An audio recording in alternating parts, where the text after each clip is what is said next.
임진왜란 초반 물밀듯이 진군해오는 일본군에 의해 울주까지 밀려난 조선 조정은 명나라의 원군을 요청하였고, 이에 명나라는 자국의 국경까지 위협을 받자 유동부총병 조승훈을 원군으로 파병했습니다. 그러나 도원수 김명원과 유동부총병 조승훈의 조명연합군은 평양성 탈환에 실패하였고, 조승훈은 목숨만 겨우 부지한 채 유동으로 돌아가 버렸습니다. 이후 시간이 흘러 명나라는 내부 반란을 진압하고 정국이 안정되자 경략 송은창과 제독 이여송에게 43,000의 군사를 보내 조선을 구원하도록 하였습니다. 이번에 파병된 명나라 군대는 1차에 비해 규모가 훨씬 커졌고, 불량기포 등의 화약 무기까지 다수 보유하고 있어 조선과 합세한다면 일본군에 비해 화력과 병력에서 우세를 점할 수 있었습니다. 1592년 12월 13일 명나라의 선봉부대가 압록강을 건넜고, 12월 25일에는 이여송의 군대가 압록강을 건너 조선에 들어왔습니다. 이들은 다시 한번 평양성을 탈환하기로 계획하였고, 조선에서도 도태찰사 르성룡, 도원수 김명원, 경상도 승단사 이일이 이끄는 관군 8,000여 명과 서산대사와 삼형대사가 이끄는 승병 2,200여 명도 함께 참전하였습니다. 이렇게 5만이 넘는 조명연합군이 평양성을 칠 것이라는 소식을 접한 고니시 유키나가는 항해도 봉산에 주둔한 군대와 일본 제3군 구로다 나가마사 휘하에 오토모 요시무네에게 구원을 요청하였으나 거절당했고, 오토모는 그 길로 한양으로 철수해버렸습니다. 그러자 고니시는 어쩔 수 없이 평양성을 자력으로 막을 수밖에 없어 평양성의 방어시설을 확충하고 모란봉에 2,000명의 조총수를 배치하는 등 방비에 총력을 다했습니다.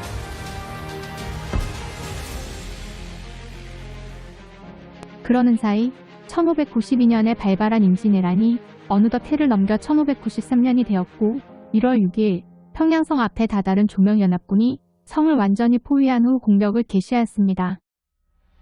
조명연합군은 제독 이여송이 총지휘하였고, 명나라 당수 오류충과 서산대사, 그리고 삼형대사의 승병은 모란봉을, 이여송은 칠성문을, 양호는 보통문을, 명나라 부총병 조승훈과 낙상지, 조선의 이일과 김웅선은 항구문을 각각 공격하였습니다.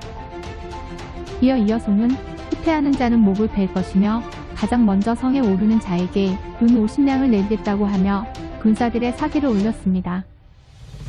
명나라 부총병 오유충과 조선의 삼형대사와 서산대사가 이끄는 승병은 모란봉을 공격하다가 거짓으로 패한 척 후퇴하다가 일본군이 추격해올 때를 기다려 역습을 가해 큰 타격을 입혔습니다.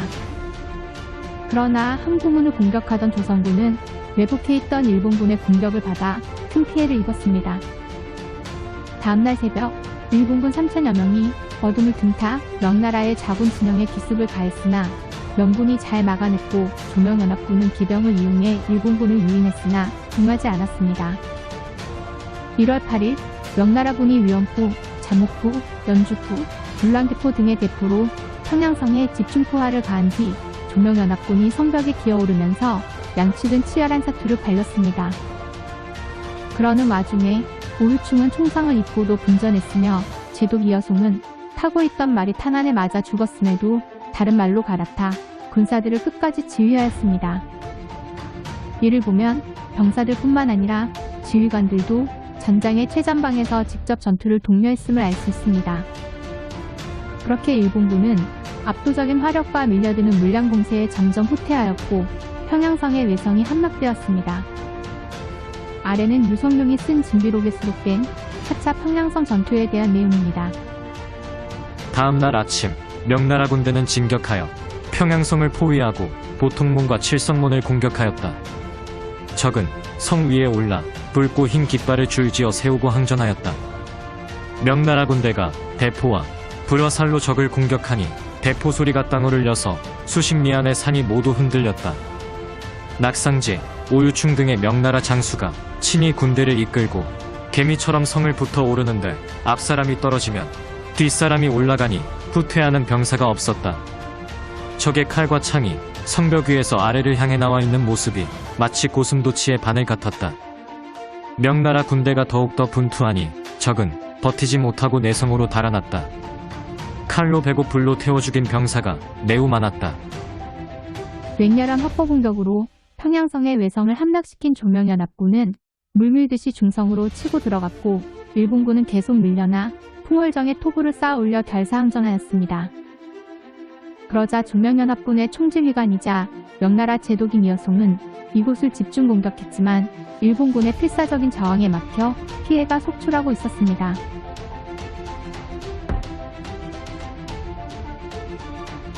그러자 이여송은 구니시 유키나가와 협상을 했고, 구니시는 계속 방어하다간 죽거나 포로로 잡힐 것을 염려하여 협상에 응했습니다. 협상의 내용은 일본군이 평양성에서 물러나는 대신 조명연합군이 이들을 추격하지 않고 안전하게 보내줄 것을 보장하고 평양성의 포위를 풀어준다는 것이었습니다.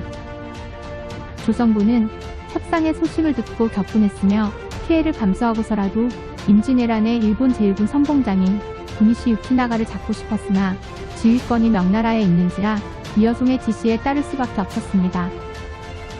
아래는 유성룡이 지은 징비록에 수록된 명군과 일본군의 협상 이후의 상황이며 구니시 유키나가를 잡지 못한 아쉬움과 한이 담겨 있습니다.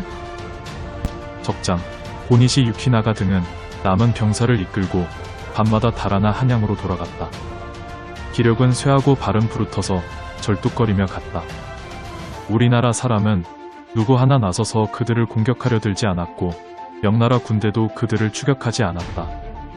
만약 고니시와 소호, 겐소 등을 잡았다면 한양의 적은 스스로 무너졌을 터이고 한양의 적이 무너지면 가토기요마사는 돌아오는 길을 차단당했을 터이니 적병들은 두려워하여 바닷길을 따라 달아났겠지만 빠져나가지 못하였을 터이고 한강이 남의 적진들이 차례로 와해되었을 것이다. 그랬다면 명나라 군대는 북을 치며 천천히 나아가 곧장 부산에 도착하여 실컷 술만 마셨어도 되었을 것이고 순식간에 우리나라는 깨끗해졌을 것이니 어찌 몇 년 동안의 어지러움이 있었겠는가. 하지만 협상을 하긴 했어도 조명연합군은 거물을 잡을 수 있는 절호의 기회를 놓치긴 아쉬웠는지 명군 참장 인명이 삼천의 군사를 추격조로 편성했고 조선군 역시 황해도방어사 이시영과 형주판관 정하 등이 군사를 이끌고 뒤늦게 추격에 나섰습니다. 그 결과 명군이 358명을 사살하고 조선군이 180명을 사살하는 성과를 거두었으나 구니시 유키나가와 겐소, 소호 요시토시 등은 잡지 못했습니다.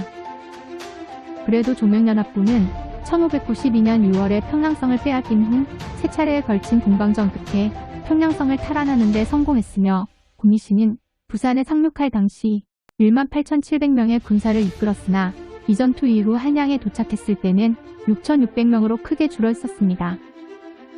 그런데 구니시는 부산에 상륙한 이후 부산진성과 다대포성 그리고 동래성 전투를 모두 승리했으며 이어서 상두전투와 충주탄궁대전투 1, 2, 3차 평양성 전투까지 임진왜란 초기에 굵직한 전투를 모두 승리하며 평양까지 북상했으나 병력의 손실은 크지 않았습니다.